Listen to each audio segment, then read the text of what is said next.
Coming to you live and direct from the Newsfirst studio here in Colombo, Sri Lanka. This is your primetime news bulletin. A very good evening. I'm Shane Silva. And I'm Nicola D'Souza. We start off with our headlines. President presides over the first National Economic Council meeting. Presidential Commission reveals how PTL made profits and the EPF made losses. Arundhika Fernando removed from his deputy ministerial portfolio. Demonstration in Henegama against the Central Expressway constructions. MP Bandula Gunawardena questioned over lottery ticket statement.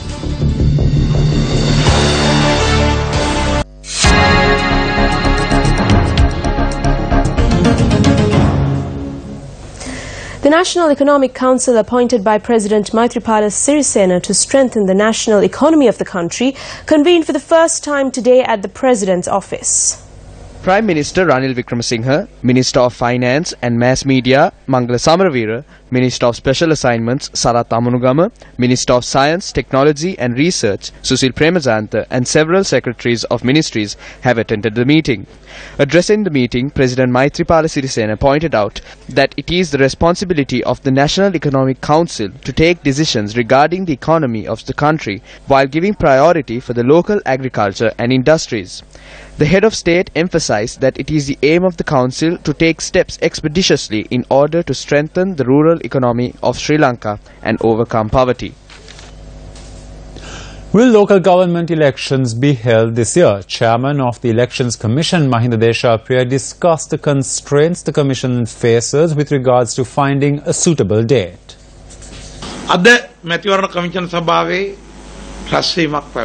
Today, a meeting was held at the Elections Commission. However, halfway through the discussions, we had to halt it and decide if we are able to hold the local government elections this year. By the looks of it, it was clear to us that we cannot hold the local government elections this time around. However, we can take steps to hold the elections in the month of January. The reason for this decision is because the only Saturday available during the month of December has been requested by the Commissioner of the Department of Education. That is not the only concern. Even in the month of January, there are only 3 Saturdays available, the 6th, the 20th and the 27th. We cannot hold the elections on the 13th Saturday because the following day is when Thaika Pongal is celebrated. The Elections Commission is currently discussing the possibility of holding the elections on the other Saturdays in the month of January. We too hope to hold the elections as soon as possible. However, there needs to be time for parties to elect their contestants for the elections.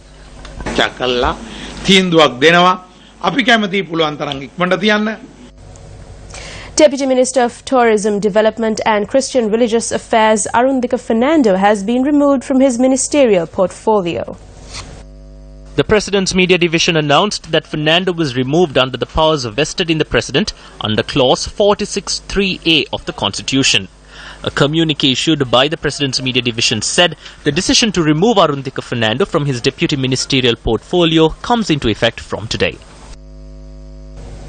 Counsel for Arjun Aloysius has informed the Presidential Commission of Inquiry that his client is in the country and will appear before the Commission tomorrow.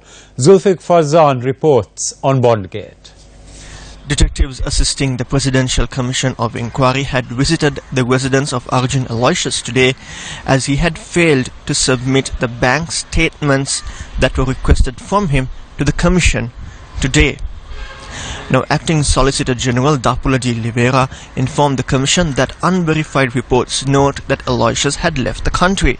However, his attorney, President's Counsel Anuja Premaratna, informed the Commission that Aloysius had not left the country and will appear at the Commission tomorrow morning. Anuja Premaratna also noted that the bank statements of Arjun Aloysius, as requested from the 2 banks, will be produced tomorrow. The Chief Executive Officer of Perpetual Treasuries Limited, Kasun Palisena, was cross-examined again today by Deputy Solicitor General Milinda Gunatilaka. It came to light that PTL purchases a large volume of bonds from a different party or parties and then sells them to one of its group companies. The other Perpetual Group company thereafter sells the bonds back to PTL, keeping a capital gain. PTL later sells the bonds to the Employees' Provident Fund with a capital gain. For example, PTL purchased 600 million rupees worth of bonds from BOC, Wealth Trust Securities and WM Mendes and Company Limited for 620,526,300 rupees. PTL then sold it to its related party, WM Mendes and Company Limited for 707,995,800 rupees. In this, the capital gain to PTL by selling securities to WM Mendes and Company Limited was 87,469,500 rupees. WM Mendes and Company Limited immediately sold it back to PTL for 710,001,000 rupees. In this transaction, the capital gain transfer to WM Mendes and Company Limited was 2,005,200 rupees. After buying back the bonds, PTL sold them to the Employees Provident Fund for 729,379,200 rupees. PTL had made a capital gain of 19,378,200 rupees. According to the Attorney General's Department, this is the same process followed in relation to bond transactions with Perpetual Capital Holdings Limited. Deputy Solicitor General Milinda Gunathilaka said PTL used Pan Asia Banking Corporation as an intermediary to sell securities to the EPF and other government counterparties. He highlighted PTL would not have made phenomenal profits if not for the sale of securities to the EPF and other government counterparties at very low yield rates. When Palisena disagreed, the council said this has been clearly established by other witnesses. The Deputy Solicitor General pointed out these yields are lower than the rates which PTL traded with other market parties. On a separate note, Additional Solicitor General Priyantha Nawana was appointed as a President's Counsel today. With this appointment, there are 3 President's Counsels in the Attorney General's Department team appearing at the Commission. The AG's Department team comprises of 10 counsels and are led by Acting Solicitor General Dapula de Oliveira. The team has 2 additional Solicitor Generals, 1 Deputy Solicitor General, 4 Senior State Counsels and 2 counsels.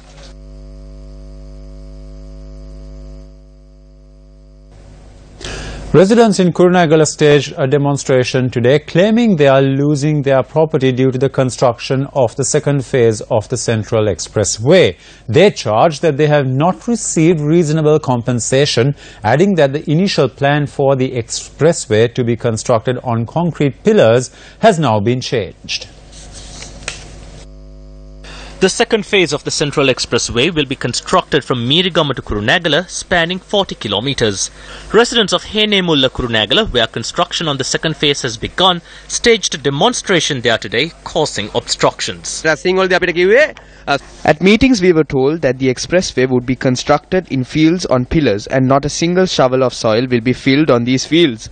This would cause floods and wells to dry up. They carried false propaganda saying fields will not be filled up. But now this is exactly what they are doing. They have stolen our lands. They cannot lay a finger on these lands without paying us compensation.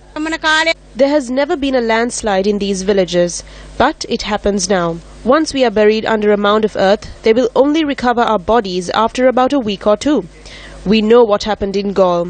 This should be constructed on pillars. The people were told they would be paid compensation for the next 10 years. We had high hopes, but now they've only paid a sum of 55,000 rupees as compensation.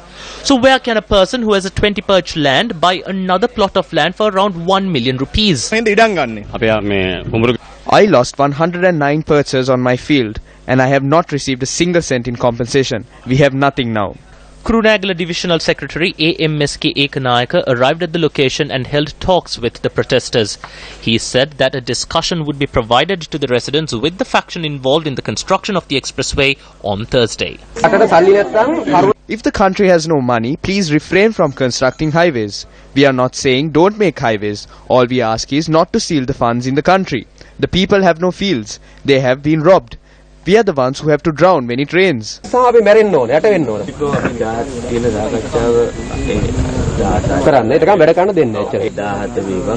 Whichever date the meeting is held, it would be no use if it is a meeting where you cannot present your views. It has to be one where you can present your views.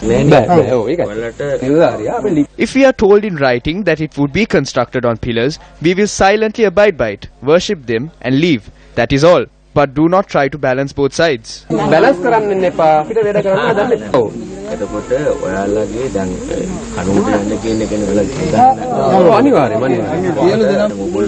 The details have been presented in writing. If you are open for discussion, you are welcome. Since the police are also here, we are saying that the bulldozers are likely to get smashed. The people in this village will not be able to live here. As the divisional secretary, you have to tell them that the people in this village cannot guard this all day. We have other work to do. So if work continues after we leave this site, we do not know what will happen. We are not afraid of going to jail. The protesters dispersed after it was agreed that construction activities would be halted until the 17th of this month. The second phase of the Central Expressway is being constructed by local contract agencies, while funds have been obtained through loans from the National Savings Bank and the People's Bank. The cost for the construction loan is 126 billion rupees. While attempts were to initially obtain concessionary loan facilities from the Asian Development Bank, this process was avoided as compensation and resettlement of locals in the area had not been given priority. As plans are afoot to obtain a commercial loan from the Tokyo Mitsubishi Bank in Japan for the construction of the third phase of the expressway, the loan sum is yet to be approved. The first phase of the Central Expressway is to be constructed by China, although China's Exim Bank is yet to approve the loan sum. Speaking at a media briefing held today, leader of the National Unity Alliance, Azad Saleh, commented on a construction project carried out by the government.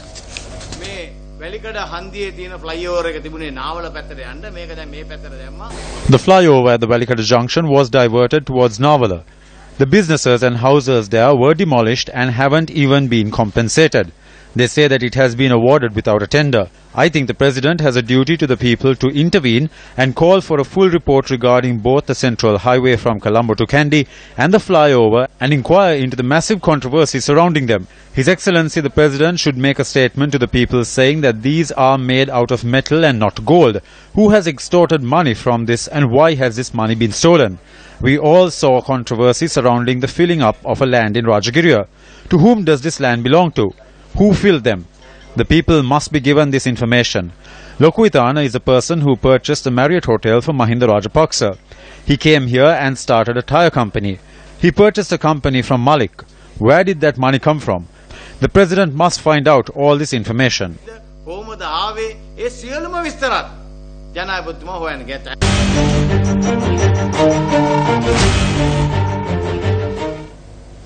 Welcome back to the news. Several parties, including the Janata Vimukti Peramuna, responded to a statement made by former President Mahinda Rajapaksa yesterday that former Secretary to the President Lalit Veeratunga was not a state sector employee.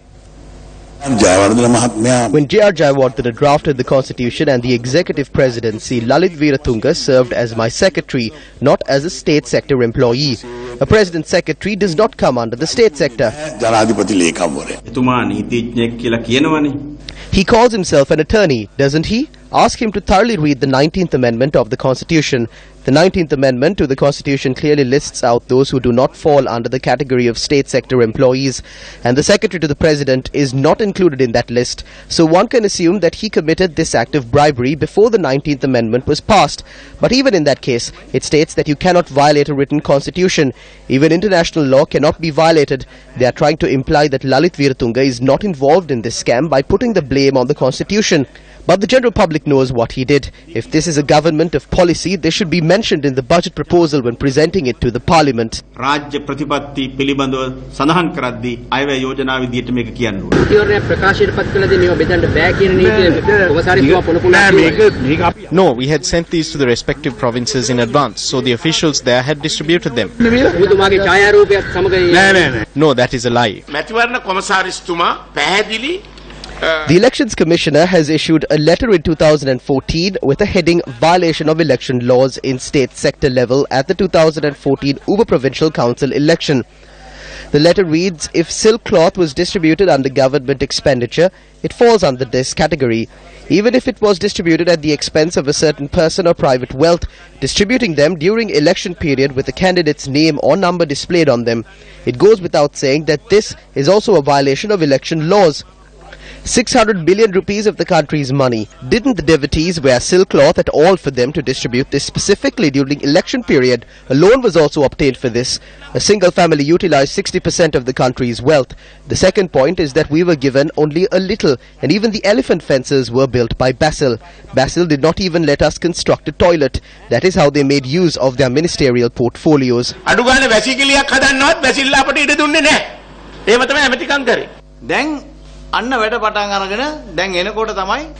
Since the actual work has begun, Mahinda Rajapaksa is now getting fired up and is now running to Prime Minister Ranil Wickremesinghe to conspire how to topple President Maithripala Sirisena. It is a bit difficult to do that. The revolution brought on the 8th of January 2015 was to capture these rogues, murderers and the officials who engaged in corruption. This is what the people expected, and that is why this change is brought about. So the President cannot change courses from this. Ranil Wickremesinghe can change his position in the UMP, but not Maithripala Sirisena. That is the promise. When it comes to the silk cloth issue, the verdict was given and they were taken to the Velikada prison.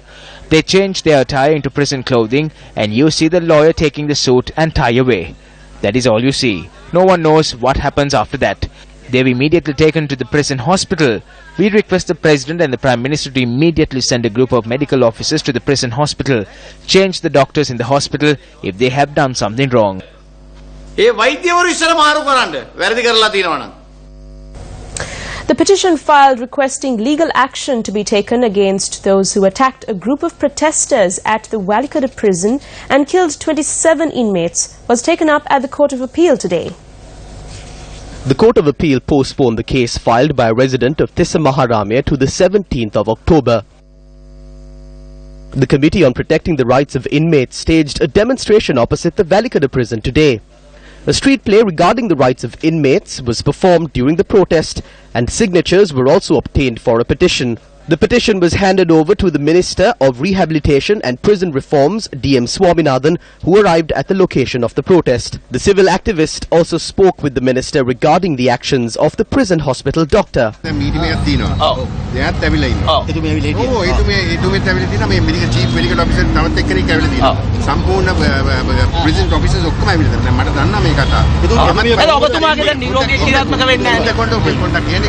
දැන් ඒ කට්ටිය ඒක medical officer මගේ කට්ටිය මගේ officer බලන්න නෑ ඒක තියෙන්නේ මෙඩිකල් දැන් මම කියලා තියෙනවා ඒකට තමයි මම ස්පෙෂල්ස් තවත් ටීම් එකක් දාලා ඒක ප්‍රිසන්ස් ඔෆිස් ප්‍රිසන්ස් එකේ ඉන්න කට්ටිය ඔක්කොම තව සැරයක් සෝදිස් කරන්න යනවා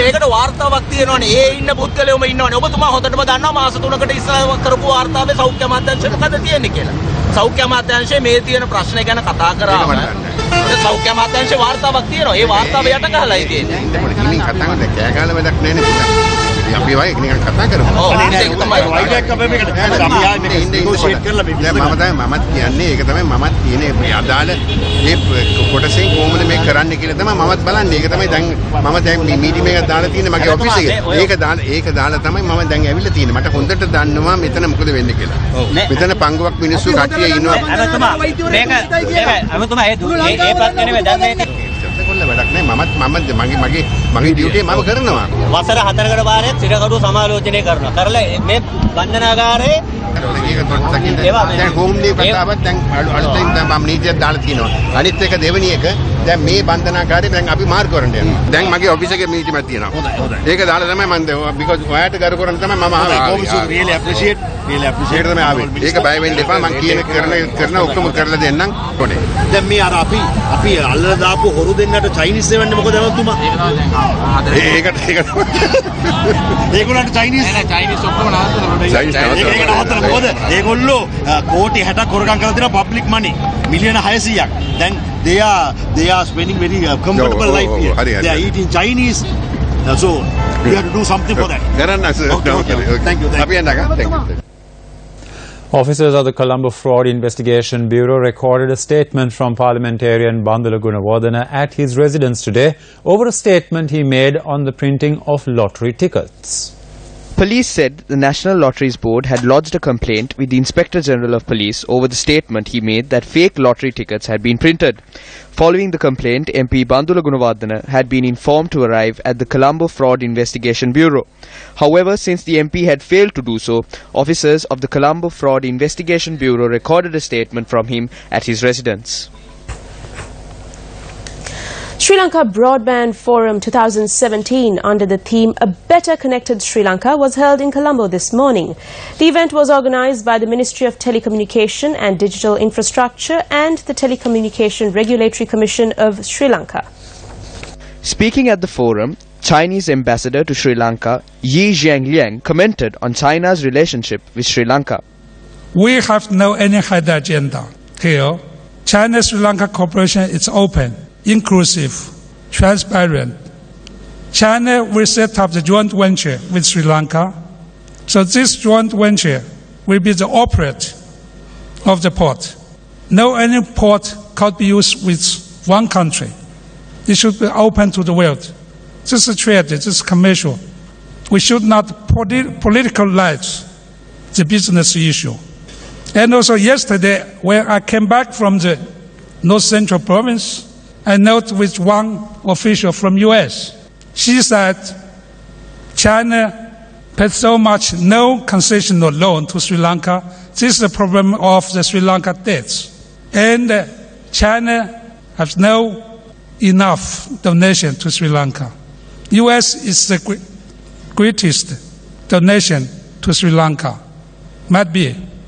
Because according to the United Nations rules, developed countries should donate or grant 0.7% to developing countries.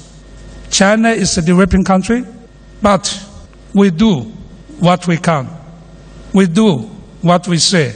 I can give you some number, what we did in Sri Lanka, and we will do in Sri Lanka. Of course, we do the same for other developing countries, not only Sri Lanka. So we are open, transparent, because we are human beings. As he enters the final year of his current mandate, the UN High Commissioner for Human Rights, Prince Zayed bin Riyad Zayed Al Hussein, delivered a statement reflecting on the past 3 years in his post. On Sri Lanka, he issued the following remarks. Prince Zayed Riyad Al Hussein says that in Sri Lanka he urges the government to swiftly operationalize the Office of Missing Persons and to move faster on other essential confidence-building measures such as release of land occupied by the military and resolving the long-pending cases registered under the Prevention of Terrorism Act. The UN High Commissioner goes on to say that he repeats his request for that act to be replaced with a new law in line with international human rights standards. Also speaking in his session, he went on to note that he encourages the government to act on its commitment in Resolution 30/1 to establish transitional justice mechanisms and to establish a clear timeline and benchmarks for the implementation of these and other commitments. Prince Zayed Riyad Al Hussein also says the absence of credible action in Sri Lanka to ensure accountability for alleged violations of international human rights law and international humanitarian law makes the exercise of universal jurisdiction even more necessary. A special almsgiving was held at the Gangaramya temple at Hunupitiya in Colombo today. The almsgiving was conducted to invoke blessings on the chief incumbent of the temple, Venerable Galaboda Nanisarathera, who has taken ill. Prime Minister Ranil Wickremesinghe, together with Sagala Ratnayaka, Faisal Mustafa and Malik Samaravikrama and several other ministers attended the event. Several vehicular processions against Saitam were held across several parts of the island today. Members of the Government Medical Officers Association too announced a strike action across districts where the vehicular processions are travelling through. The GMOA launched its strike action in the Jaffna, Kilinochi, Mana, Mulathivu, Trincomalee, Polonnaruwa, Batiklo and Hambantota districts. Vehicular processions in protest against Saitam travelled through these districts this morning.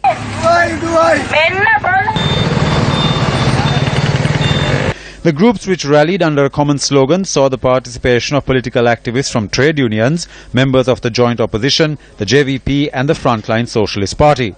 The strike action, which was launched today parallel to the vehicular processions, put several patients at hospitals in distress. I brought my child here to get medicine without even sending them to school. Turns out they are not issuing medicine. These people need to be removed and new doctors need to be recruited. Everything they ask for is given to them. It is innocent people who die. We come to the clinic to get medicine because we are poor. We have no money. Last week we were asked to come on Tuesday to get medicine, and now today they say they are on strike. Only God can answer our plea now. All they can do is strike. They must be severely punished. I am not afraid. This strike won't help anyone else but themselves. The innocent people are at the receiving end. This is absurd. All they do is strike. We travelled on a 1.5 mile long road full of elephants to get here. They have no sympathy towards the people. The strike will never end. We request the general public not to enter Colombo unless it is absolutely necessary, because the vehicular processions will arrive at Lifton roundabout in Colombo, which will create a massive traffic congestion.